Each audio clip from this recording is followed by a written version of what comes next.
예, 잘 쉬었습니까? 자, 이번 시간에는 연습 문제 풀어보도록 하겠습니다. 1번 문제 갈게요. 자, 1번 회계의 목적으로 가장 적합한 것은, 자, 회계의 목적으로 적합한 걸 찾으랍니다. 1번 거래처의 채권과 채무를 기록 및 계산한다. 뭐 이게 어떤 수단이지 이게 목적은 아니잖아요. 기업 소유주의 이익을 극대화시켜준다. 이것도 어떤 부분적인 얘기가 되겠고요. 자금 조달을 원활하게 할 수 있도록 자료를 제공한다. 이것도 부분적인 얘기가 되겠네요. 4번 기업 이해관계자들의 의사결정에 유용한 정보를 제공한다. 4번이 맞겠네요. 그러니까 회계를 하는 목적은요. 그 기업의 이해관계자들, 이 기업의 이해관계자들을 우리가 정보 이용자라고 그랬죠. 정보 이용자, 뭐 주주라든지 채권자라든지 정보 이용자의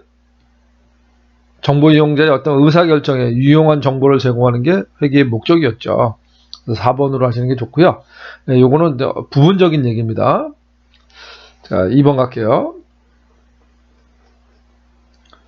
자, 다음 중 부기를 기록 계산하는 방법에 따라 분류할 때 아래의 특징에 해당하는 부기로 옳은 것은 일정한 원리나 원칙에 따라 재화의 증감, 현금이나 재화의 증감은 물론 손익의 발생을 조직적으로 기록 계산하는 부기로 대차 평균의 원리에 의해서 오류를 자동 검증하는 자기 검증 기능이 있다. 이건 복식 부기를 얘기하는 거네요. 우리가 부기는 단식 부기하고 복식 부기가 있는데, 자, 부기요. 단식 부기가 있고, 뭐가 있어요? 복식 부기가 있는데, 단식 부기는 특정 계정만을 기록하는 그런 방법이었습니다. 그리고 복식 부기는 모든 계정을 기록 관리하는 거죠. 그래서 단식 부기에 비해서 복식 부기가 더 우월한데, 복식 부기가 우월한 점 중에 하나가 뭐냐면 자기 검증 기능이 있다는 거죠. 자기 검증 기능. 모든 자산부채 자본을 다 기록하기 때문에 이게 기록이 맞았는지 틀렸는지를 검증할 수 있다는 거죠. 우리가 대차 평균의 원리에 의해서 차변 합계 금액과 대변 합계 금액이 일치하는지를 보는 거. 그게 자기 검증 기능입니다. 이 자기 검증 기능이 있다는 게 단식 보기보다 복식 부기의 우월한 점이죠. 자기 검증 기능. 단식 부기는 특정 계정만을 기록 관리하는 거기 때문에 검증할 수가 없어요. 그러나 복식 부기는 모든 자산부채 자본을 다 기록을 하기 때문에 검증 기능이 있다. 그게 단식 부기에 비해서 복식 부기가 우월한 점이다. 라고 설명을 했었습니다. 답은 2번으로 하시면 되고요. 3번 갑니다. 자, 다음 중 장부를 기록하는 방법에 따라 설명이 틀린 것을 찾으랍니다. 자, 부기는 기록 계산하는 방법에 따라 단식 부기와 복식 부기로 분류한다. 맞죠? 자, 복식 부기는 일정한 원리나 원칙에 따라 현금이나 재화의 증감은 물론 손익의 발생을 조직적으로 계산하는 부기다. 맞죠? 자, 복식 부기는 대차 평균의 원리에 의해서 오류를 자동으로 검증하는 자기 검증 기능이 있다. 그렇죠? 아까도 말씀드렸지만 복식 부기가 단식 부기에 비해서 우월한 점이 장기 검증 기능이 있다는 게 우월한 점이라고 했습니다. 또 맞고요. 4번 복식 부기는 일정한 원리 원칙 없이 이거 틀렸네요. 재산의 증가 감소를 중심으로 기록하는 손익의 원인을 계산하지 않는 부기다. 이건 복식 부기가 아니라 단식 부기의 설명이네요. 그래서 답은 4번입니다. 자, 4번. 자, 회계 기간에 대한 설명으로 옳은 걸 찾으랍니다. 자, 경영 성과와 재무 상태를 파악하기 위해 설정한 시간적 범위다. 그렇죠. 시간적 개념이 회계 기간이었습니다. 2번 자산 및 자본의 증감 변화를 기록 계산하기 위해 설정한 장소적 범위다. 장소적 범위는 회계 단위죠. 회계 단위. 자, 회계 단위. 본사만 기록을 할 거냐? 자, 공장과 본사를 모두 기록할 거냐? 이게 이제 회계 단위를 얘기하는 거고요. 이 회계 기간은 시간적 개념이죠. 그러니까 2번은 틀린 거네요. 3번 반드시 1년을 기준으로 설정해야 된다. 1년을 보통으로 하지만 반드시 그렇게 하는 건 아닙니다. 1년이 넘을 수도 있죠. 그러니까 이제 1년이 안 될 수도 있고요. 1년이 넘을 수도 있습니다. 그건 정하기 나름이에요. 1년을 넘지 않도록, 그러니까 1년을 기준해서 1년을 넘지 않도록 하는데, 무조건 1년은 아니라는 거죠. 예, 그래서 이 말도 틀린 말이네요. 지금 뭘 찾는 거죠? 틀린 걸 찾는 겁니까? 자, 4번 개인기업과 법인기업은 1월 1일부터 12월 31일까지로 설정한다. 지금 뭘 찾는 거죠? 옳은 걸 찾는 거였네요. 그럼 옳은 거는 1번이 옳은 거네요. 자, 회계기간은 시간적 개념입니다. 2번도 틀렸고 3번도 틀렸고 4번도 개인기업이든 법인기업이든 무조건 1월부터 12월 31일로 설정하는 건 아닙니다. 6개월 단위로 할 수도 있고요. 그건 회사 정하기 나름이거든요. 그러니까 3번도 틀린 말이네요. 답은 1번으로 하시면 되겠고요. 다음 중 재무상태표 작성 기준이 아닌 걸 찾으랍니다. 자, 1년 기준 맞고요. 총액주의 맞고요. 자, 순액주의가 아니라 뭐였죠? 총액주의였고요. 그 다음에 유동성 배열, 자산부채는 유동성 배열로 해야 된다는 거. 자, 발생주의는 손익계산서 작성 원칙이었죠. 그러니까 4번이 답이 되겠네요.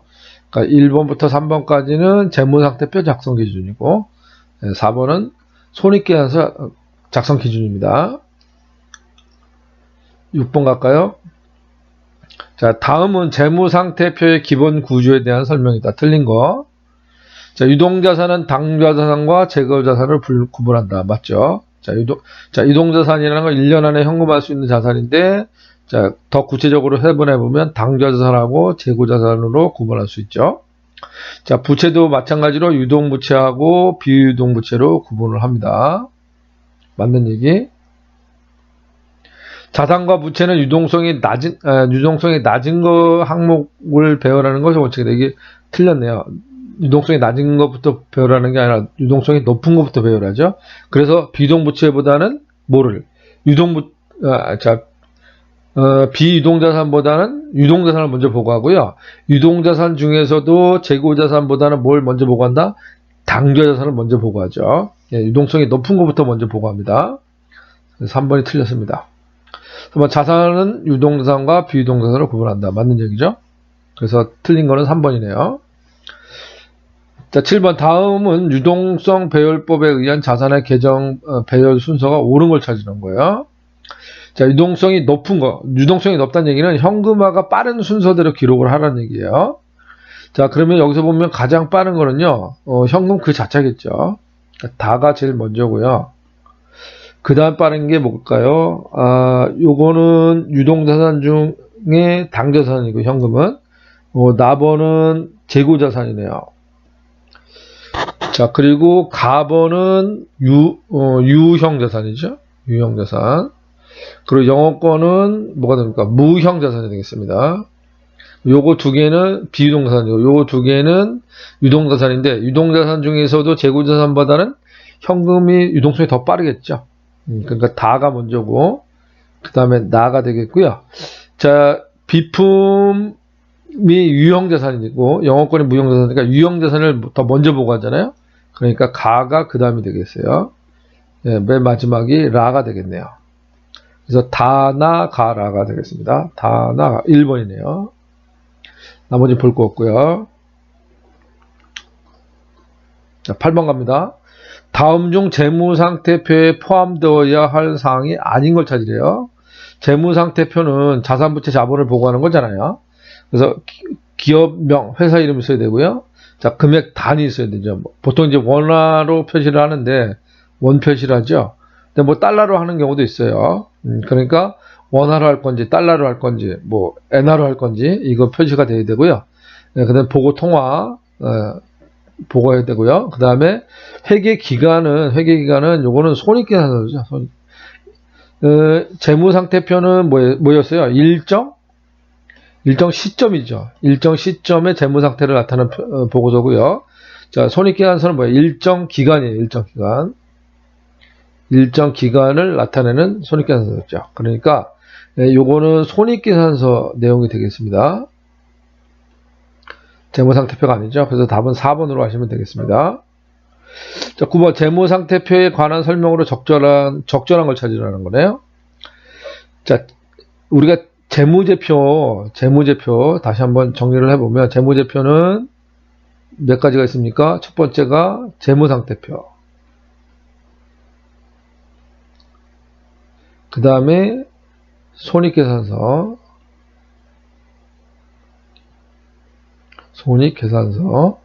그 다음에 자본변동표. 변동표죠. 그 다음에 현금흐름표 있었네요. 현금흐름표. 그 다음에 주석이라는 게 있었죠. 네. 여기서 요 재무상태표만 일정 시점이고요. 손익계산서, 자본변동표, 현금흐름표는 일정 기간이었습니다. 네, 그거 알고 계셔야 됩니다. 자, 그러면 재무상태표는 일정 시점이잖아요. 근데 일정 기간 동안에 기업의 경영성과를 나타내는 경영성과에 대한 정보를 제공하는 재무보고서다. 이건 뭘 얘기하는 겁니까? 일정 기간이니까 손익계산서를 얘기하는 거죠. 손익계산서. 얘가 틀렸네요. 얘가 답이, 지금 적절한 옳은 걸 찾는 거네요. 그러면 틀렸고요. 기업 자본의 크기와 그 변동에 관한 정보를 제공하는 재무보고서다. 이거는 맞는 말이네요. 3번 보겠습니다. 일정 기간, 벌써 일정 기간, 재무상태표는 일정 시점이라고 했으니까 벌써 여기가 틀렸죠. 현금 유입과 유출을 나타내는 정보보고서다. 이건 뭘 얘기하는 겁니까? 현금 흐름표네요. 자, 현금 흐름만 따로 보여주는 게 현금 흐름표입니다. 요것도 틀렸고요. 좀 옳은 거 찾는 거죠. 일정 시점 맞고요. 현재 기업이 보유하고 있는 자산 부채 그리고 자본에 대한 정보를 제공하는 재무보고서다. 예, 이게 가장 옳은 표현이네요. 4번이 답이 되겠고요. 예, 기업의 자본 크기와 변동에 관한 정보를 제공하는, 이거는 저거네요. 예, 자본 변동표를 얘기하는 거네요. 자본 변동표. 그래서 4번이 재무상태표를 나타내는 거죠. 답은 4번입니다. 10번. 재무상태표 등식으로 옳은 걸 찾으랍니다. 자, 재무상태표는 어떻게 돼요? 재무상태표 차변은 자산, 그쵸? 대변은 부채하고 자본을 더한 거죠. 요게 재무상태표 등식입니다. 그러면 2번이네요. 요거는 뭐죠? 요거는? 손익계산서 등식이네요. 나머지들은 요거는 손익계산서 등식이고요. 요거는 두 개를 합친 거죠. 시산표입니다. 시산표 등식이 되겠네요. 그래서 답은 2번으로 하시면 되고요. 11번.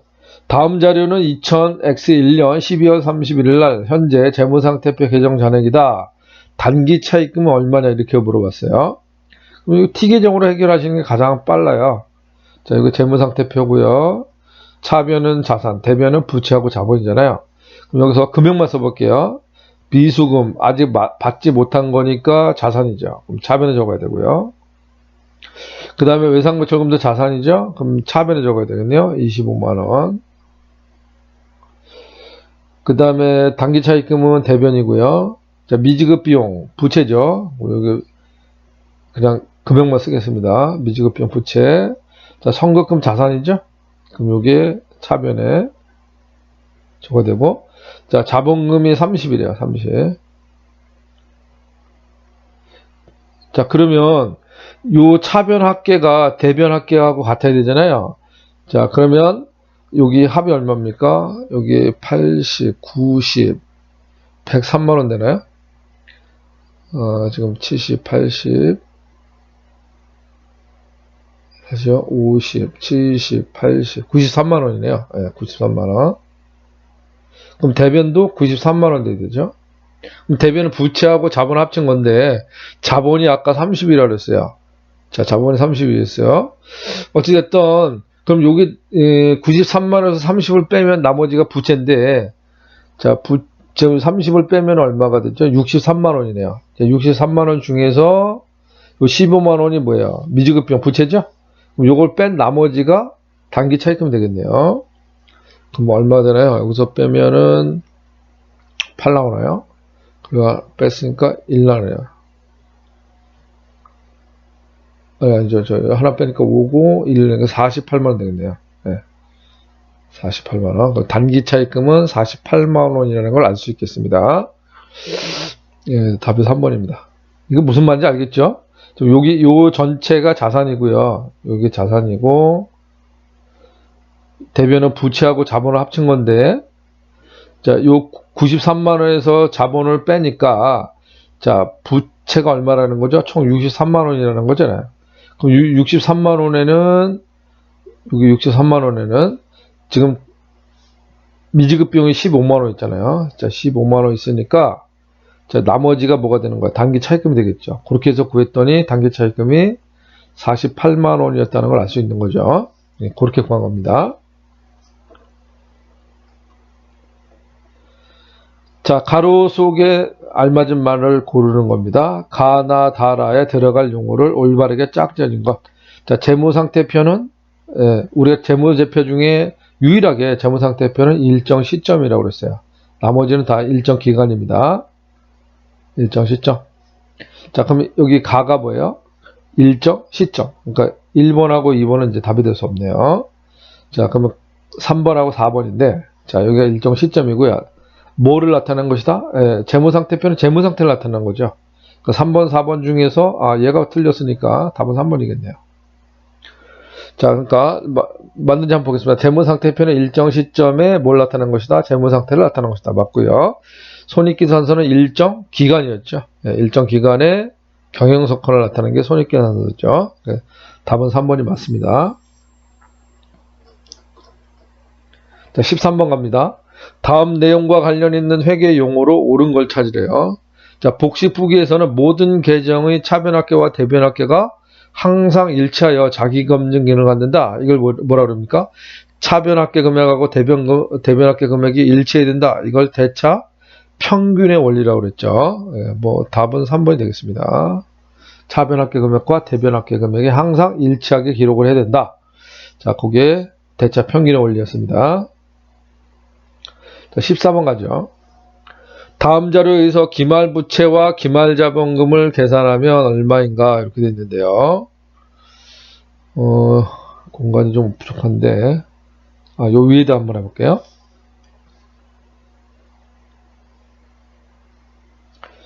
자, 여기가 기초 재무상태표고요. 여기를 기말 재무상태표라고 보겠습니다. 자, 차변에는 자산, 대변에는 부채하고 자본이었죠. 여기도 마찬가지. 자, 기초 자산이 60이었어요. 기초가 60. 그 다음에 기말 자산은 이쪽이겠죠? 네, 기말 자산이 얼마요? 80만 원이었어요. 자, 그리고 기초 부채가 여기 부채하고 자본 나눠서 여기가 부채가 20이었어요. 그러면 자, 기초 자산 60에서 기초 부채 20을 빼면은 기초 자본은 얼마였던 거죠? 40만 원이었던 거죠. 네, 40이었습니다. 자, 그 다음에 자, 총 수익에서 뭘 빼면요? 총 비용을 빼면 그게 이익이 되겠죠. 자, 수익이 90, 비용이 70. 그러면 이익은 20이 되네요. 그럼 이 이익은 자본에 포함이 되는 거죠. 아하, 그러면 여기도 부채하고 자본이 될 텐데, 자, 기초가 얼마 있었죠? 40이 있었어요. 요금에 40이 있었고, 새로 벌어들인 게 이익이 얼마 있어요? 20 있네요. 그래서 기말자본 얼마가 된다? 합쳐서 60이 되겠네요. 그럼 기말자산이 80인데 기말자본이 60이니까 아하, 여기는 20, 기초부채가 20이 되겠네요. 20. 기말부채가 20이 된다는 걸 알 수 있습니다. 자, 그러면 기말부채가 20이다. 맞고요. 이것밖에 없네요. 기말부채는 20이고요. 그 다음에 기말자본금은 얼마가 된다고요? 60이 되는 거죠. 예, 그러니까 2번이 답이 맞겠네요. 자, 15번 갑니다. 주어진 자료를 활용해서 빈칸에 들어갈 만한, 자, 지금 이런 거죠. 여기도 T 계정을 한번 그려볼까요? 자, 기초 재무상태표입니다. 자, 기초 자산이 50이었어요. 그 다음에 기초 부채가 20이었어요. 그럼 기초 자본은 30이었다는 얘기죠. 자, 그리고 기말 재무상태표를 보면요. 여기 기말 자본이 이렇게 나눠서 기말 자본이 35만 원이래요. 35만 원. 그러면 지금 여기가 기초 자본이고 여기 기말 자본인데 얼마가 늘었습니까? 5만 원이 늘었죠. 그렇죠? 그러면 우리가 이렇게 얘기할 수 있잖아요. 우리가 수익을 수익 비용을 그러니까 이익 계산할 때 순손익을 계산할 때 두 가지 방법이 있잖아요. 첫 번째는 손익 계산서를 통해서 계산하는 방법이 있었죠. 어떻게 했냐면은 총 수익에서 총 비용을 빼면 그 차액이 이익이나 손실이 되는 거죠. 또 이렇게 손익으로 구할 수도 있고요. 또 뭘로 할 수 있어요? 자본을 비교해서 구할 수도 있죠. 손익을 어떻게 구하냐면 뭐에서? 기말 자본에서 뭘 빼면? 기초 자본을 빼면 자, 기말 자본이 커졌으면 이익이 생기는 거고요. 기초 자본이 컸으면 손실이 발생하는 거죠. 그렇게 해서도 이익이냐 손실이냐를 구할 수 있었습니다. 그럼 기말 자본이 35만 원이에요. 얘가 35만 원. 그리고 기초 자본이 얼마입니까? 30이죠? 30. 아하, 그러면 이익은 5만 원이었구나라는 걸 알 수 있죠. 자, 그럼 이걸 통해서 지금 여기 이익이 5만 원이라는 걸 알 수 있잖아요. 이익이. 자, 수익은 가르쳐줬어요. 25만 원이라고. 그럼 수익이 25만 원인데 이익이 5만 원 되려면 비용은 얼마였단 얘기예요? 20만 원이었단 얘기죠. 아하, 그래서 비용은 20만 원이구나. 이렇게 알 수 있다는 거죠. 여기가 얼마였다? 20만 원이었다. 이런 얘기입니다. 그러니까 요 두 개의 식을 가지고 비용을 구한 겁니다. 그래서 비용은 20만 원이었구나 라는 걸 알 수 있겠죠. 자, 16번 갑니다. 자, 다음은 일반 기업회 기준의 손익계산서 작성 기준에 대한 설명이다. 가장 잘못된 것은 자, 수익은 실현 시기를 기준으로 계산한다. 그렇죠? 자, 실현주의를 채택하고 있고요. 이거 맞는 얘기고 수익과 비용은 순액으로 기재함을 원칙으로 한다. 이게 틀렸네요. 자, 수익과 비용은 총액으로 기록하도록 되어 있습니다. 그게 원칙입니다. 뭐 예외도 있지만 자, 수익과 비용은 뭘로? 총액으로 보고해라. 그게 총액주의 원칙입니다. 그래서 얘가 틀렸네요. 자, 비용은 관련 수익이 인식된 기간에 인식한다. 이게 수익 대응 원칙이죠. 자, 수익 비용 대응 원칙.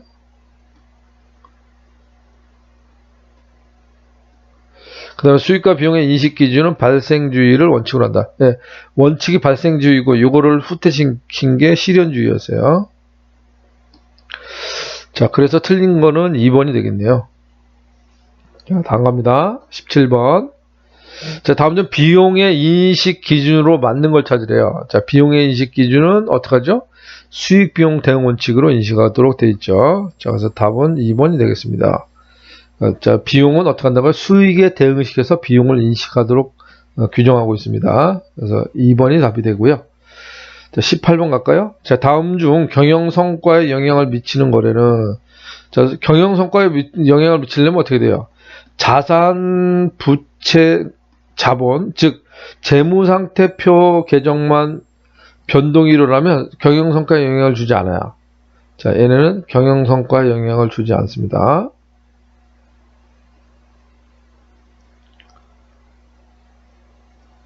자, 자산, 부채, 자본의 변동만 있으면 경영성과에 영향을 주지 않습니다. 경영성과에 영향을 주려면 자, 수익이나 비용이 변해야죠.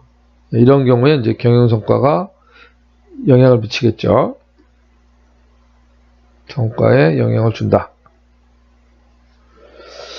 자, 그럼 보죠. 자, 1번 미지급금을 보통예금으로 지급하다. 그러면 차변의 미지급금, 대변의 보통예금. 그럼 부채하고 자산만 변동한 거잖아요. 그러면 경영성과에 영향을 주지 않겠죠. 자, 2번 미지급금을 약소금을 발행하여 지급하다. 이것도 마찬가지로 차변의 미지급금, 대변의 지급엄 이렇게 되겠죠. 그러면 자산 부채만 발생한 거니까 이것도 영향을 주지 않겠네요. 자, 예수금을 현금으로 지급하다. 그럼 차변의 예수금, 대변의 현금. 이것도 부채하고 자산의 변동만 가져오죠. 이것도 경영성과 영향을 주지 않고요. 차입금에 대한 이자를 현금으로 지급하다. 그러면 차변의 이자 비용이 될 거고요. 그럼 대변의 현금이 발생하겠죠.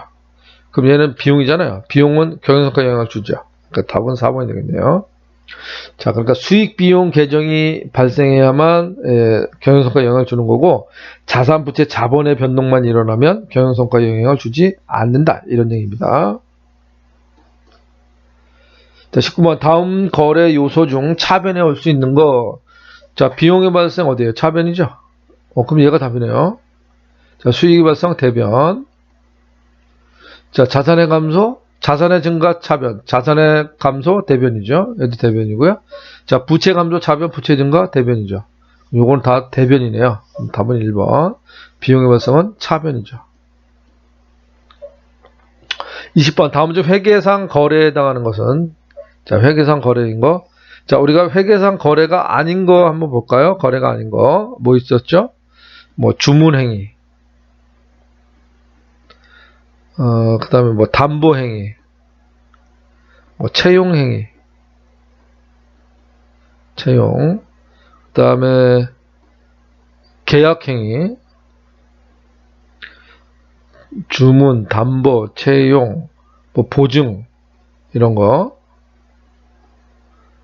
이런 것들은 자산부채 자본의 변화를 가져오지 않기 때문에 거래로 보지 않죠. 자, 1번 회사 업무용 차량이 필요하여 1,500만원에 주문했다. 주문 자체는 거래가 아니라 그랬죠. 거래 아니고요. 신입사원에 채용하고 매월 200만원 지급하기로 계약만 한 거예요. 계약만 한 거니까 거래가 아니죠. 판매장에서 사용할 에어컨 구입 계약을 했다. 자, 계약만 한 건 거래가 아니죠. 장마로 인한 홍수 피해로 회사 창고에 보관 중인 상품이 손실이 300만원 발생했다. 이거는 비용이 발생했네요. 어떤 비용이 발생했어요? 재해 손실이라는 비용이 발생했죠. 그리고 대변에는 상품이라는 자산이 감소하잖아요. 상품의 자산 감소도 일어났습니다. 그러니까 이거는 거래가 되겠죠. 4번이 답이 되겠습니다. 자, 21번. 다음 중 회계상 거래에 해당하지 않는 걸 물어봤습니다. 회계상 거래가 아닌 거. 자, 아까 설명드렸죠. 주문, 담보, 채용, 계약 이런 것들. 거래가 아니라 했습니다. 1번 보관 중인 현금 10만원을 도난당했다. 도난당한 거는 현금이 감소했죠. 그러니까 이건 거래가 되겠습니다. 자, 2번 화재로 인해서 창고에 보관되어 있던 상품 300만원 소실되었다. 이것도 거래죠.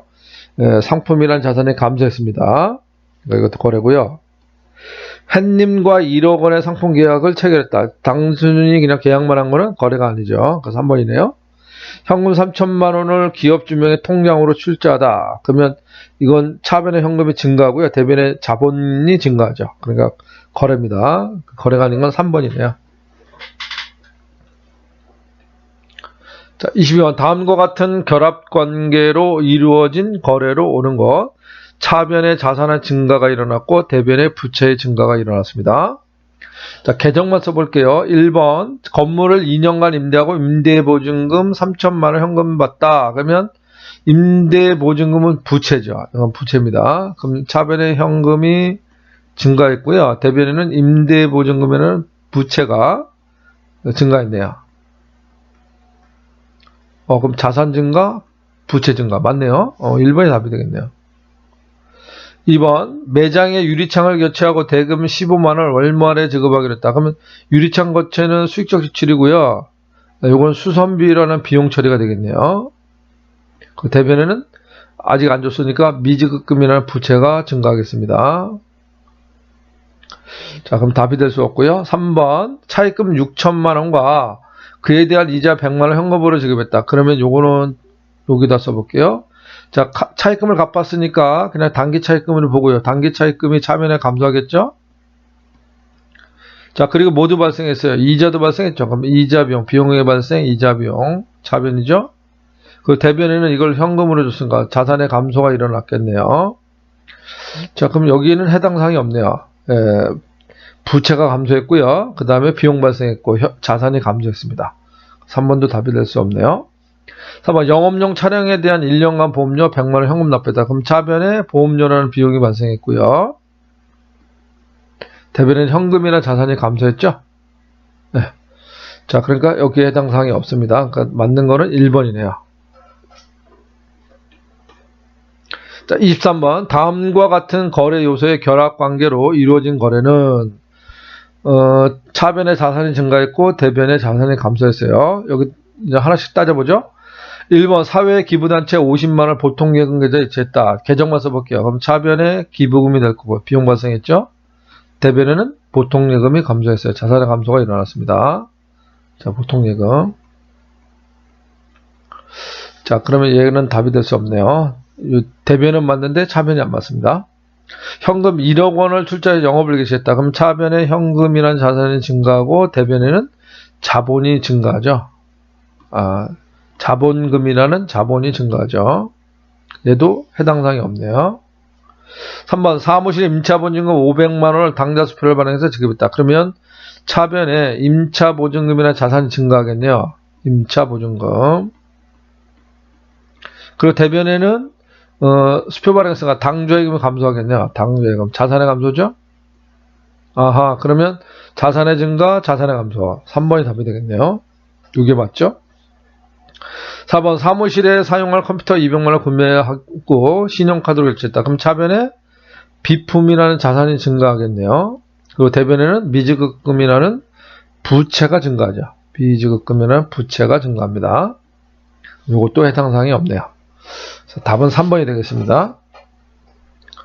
자, 24번 다음 거래에 대한 결합관계를 바르게 나타낸 것은 단기 차입금 20만원 현금으로 지급했다. 그러면 차변에 단기 차입금이나 부채가 감소를 할 거고요. 20만원만큼. 대변에는 현금으로 지급했으니까 현금이나 자산이 감소하겠죠. 자, 그러면 부채 감소가 되겠고요. 차변에 부채 감소, 대변에 자산 감소. 네. 자, 그러면 부채 감소, 자산 감소. 3번이 되겠네요. 25번. 회계의 순환 과정 중 일부다 가와 나에 들어갈 용어로 오르는 것은 자, 거래가 발생하면 분계장에다 뭐 해야 된다고 그랬죠? 분계해야 된다고 그랬죠? 분계. 자, 이 분계된 내용을 각 계정에다가 옮긴다고 그랬습니다. 그 옮기는 걸 뭐라고 그랬어요? 전기한다 라고 그랬습니다. 옮겨서 적는다 그런 뜻이죠. 자, 그래서 2번 되겠네요. 자, 가는 분계, 나는 전기. 26번 갈까요? 자, 다음 중 계정의 증가, 감소, 발생, 소멸을 나타내는 것으로 잘못된 것은 자, 외상매입금은 부채잖아요. 그럼 부채 증가는 대변 맞고요. 부채 감소 차변 맞죠. 1번 맞네요. 2번 외상매출금은 자산이죠. 자산의 증가는 차변, 자산의 감소 대변이래요. 거꾸로 썼죠. 얘가 틀린 거네요. 답이고요. 차입금은 부채입니다. 부채 증가 대변이고요. 부채 감소 차변 맞죠. 맞고요. 자, 이자 수익은 수익입니다. 자, 수익 발생은 대변이죠. 수익의 소멸은 차변이고요. 맞네요. 그러니까 2번이 틀렸습니다.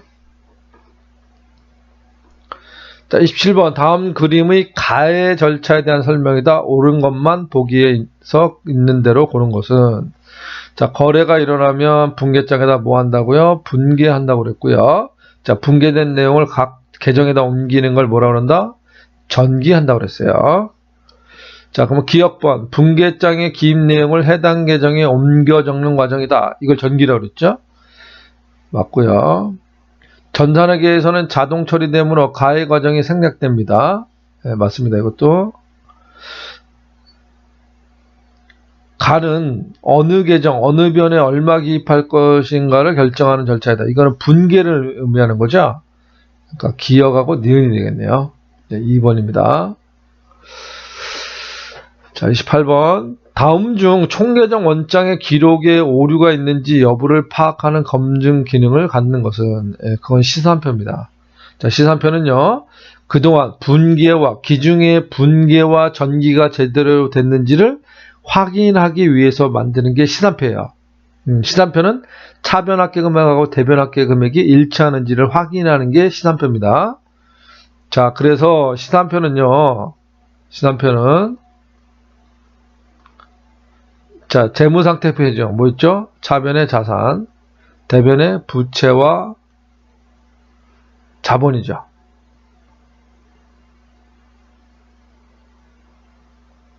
자, 그 다음에 손익계산서 개정, 비용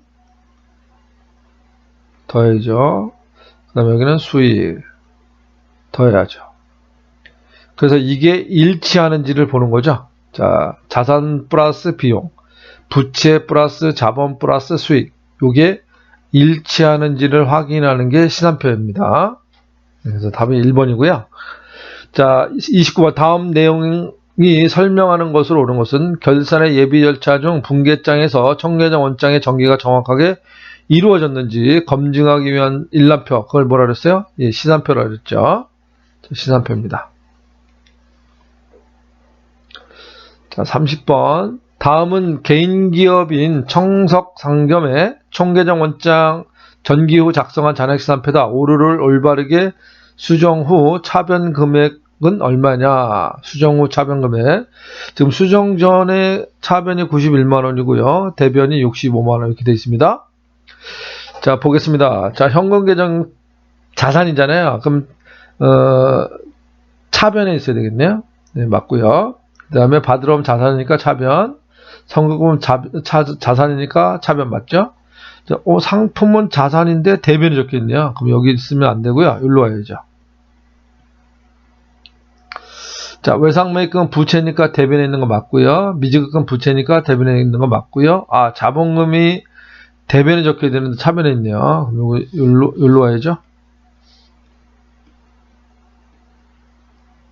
자, 상품 매출이익은 수익이니까 대변에 있는 거 맞고요. 이자 수익, 여기 아니죠. 수익은 대변입니다. 8만원. 그 다음에 보험료 비용이니까 차변 맞고, 여비교통비 비용이니까 차변 받아요. 자, 그럼 요걸 합을 내보면 되겠네요. 자, 내보면요. 자, 계산기를 제가 한번 두들겨 볼게요.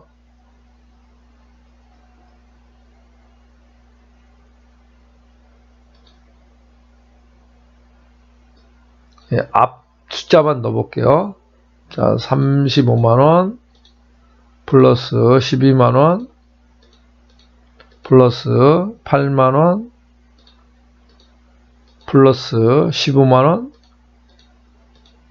플러스 5만원 플러스 3만원.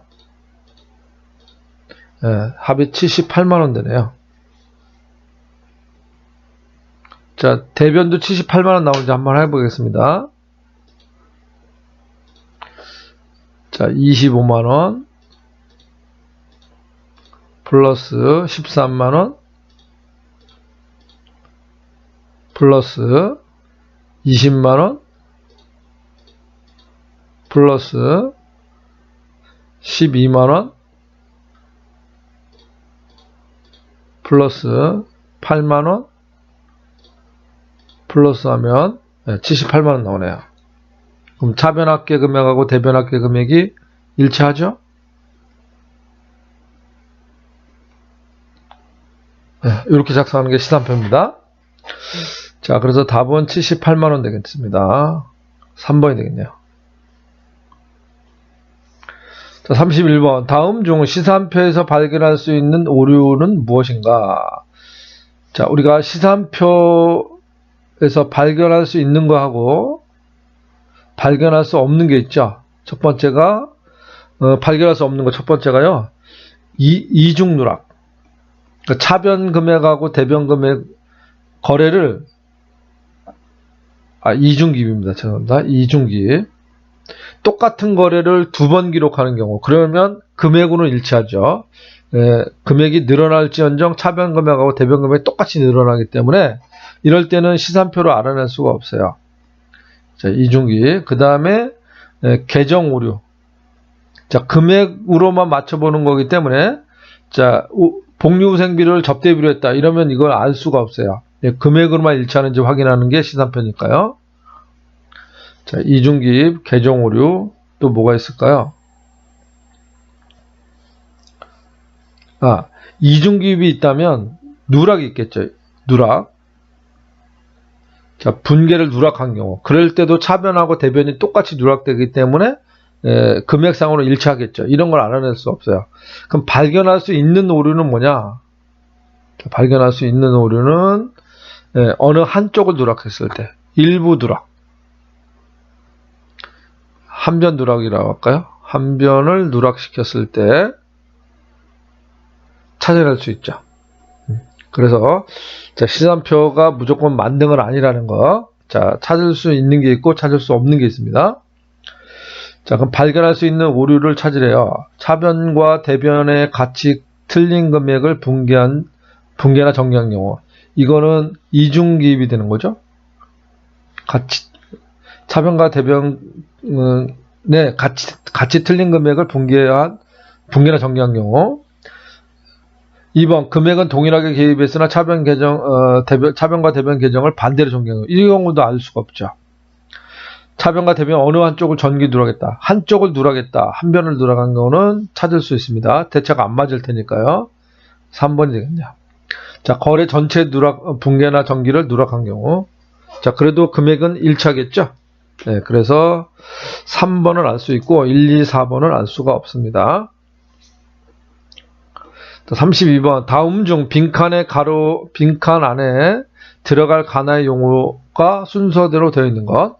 발생한 거래 내역을 발생 순서에 따라서 기록하는 건 분계장이 되겠네요. 자, 그래서 가는 분계장이 되겠고요. 자, 이러한 거래를 계정 과목별로 기록, 계산, 요약하는 장부를 총계정 원장이라고 하죠. 주요부라고 그러죠. 그래서 분계장하고 총계정 원장을 주요부라고 합니다. 자, 그러면 4번이 답이 되겠습니다. 자, 방금 말씀드렸죠? 주요장부는 분계장하고 총계장 원장을 주요장부라고 그랬습니다. 분계장과 총계장 원장 4번이 되겠네요. 자, 34번. 다음 중 보조 원장에 해당하는 것은, 자, 우리가 장부를 크게 주요부하고요, 보조부는 나누잖아요. 자, 주요부는 다시 분계장하고 뭐가 있죠? 총계정 원장이 있죠. 총계정 원장. 자, 이 분계장을 다른 말로 뭐라 하냐면요, 원식 입장이라고 해요. 처음에 기입한다 그래서 원식 입장. 얘는 특히 뭐죠? 시간대별로 시간 발생 순서대로 기록하는 게 특징이죠. 분계장은. 자, 총계정 원장은 계정별로 관리할 목적으로 계정별로 기록을 하는 거죠. 자, 그 다음에 보조 원장은요, 보조 원장은 다시 둘로 나누죠. 그래서 보조 원장하고 보조 기입장으로 나눕니다. 그래서 보조 원장은 요 총계정 원장을 보충하는 장부고요. 요 보조 기입장은 얘가 원래 원식 입장이라고 했잖아요. 그래서 이 원식 입장을 보조하는 게 보조 기입장입니다.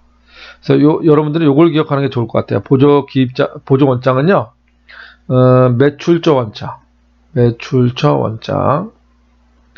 뒤에 원장이라는 말이 있으니까 뭐 헷갈릴 일은 없겠죠. 자, 매출처 원장이 있고요. 그 다음에 매입처 원장이 있어요.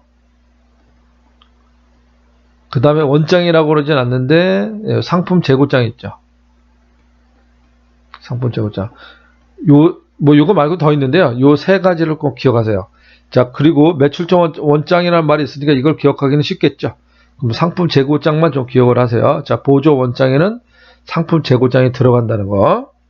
그리고 나머지는 뭐 다 보조 기입장이라고 보시면 되겠어요. 예를 들어서 뭐 현금 출납장이라든지 당좌예금 출납장이라든지 뭐 받으러 온 기입장, 뭐 지급원 기입장 이런 것들이 보조 기입장이라고 되어 있어요. 그 보조 기입장은 뒤에 끝나는 말이 출납장이라는 말이거나 또는 기입장이라는 말을 쓰면은 보조 기입장이라고 보시면 되겠습니다. 자, 그래서 여기서 보조 원장은 2번이 되겠네요. 요거는 주요 원장이고요. 요거는 뭐가 되냐면 보조 기입장이죠. 보조 기입장, 보조 원장이 아니라.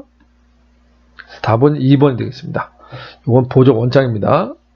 35번 다음 기말결산지 수정 정리사항이 아닌 걸 찾으랍니다. 자, 외상매출금의 회수 이거는 기중에 발생하는 거죠. 그 다음에 기타 채권 대손해 추정 이건 기말에 하는 거죠. 예, 그러니까 이것도 맞네요. 아닌 거니까 1번이겠네요. 이거는 기중에 발생하는 겁니다. 기중 발생. 자, 기중거래다 이렇게 얘기할 수 있습니다. 자, 단기면적을 평가하는 것도 기말에 하는 거고요. 건물의 감가상각하는 것도 기말에 하는 겁니다.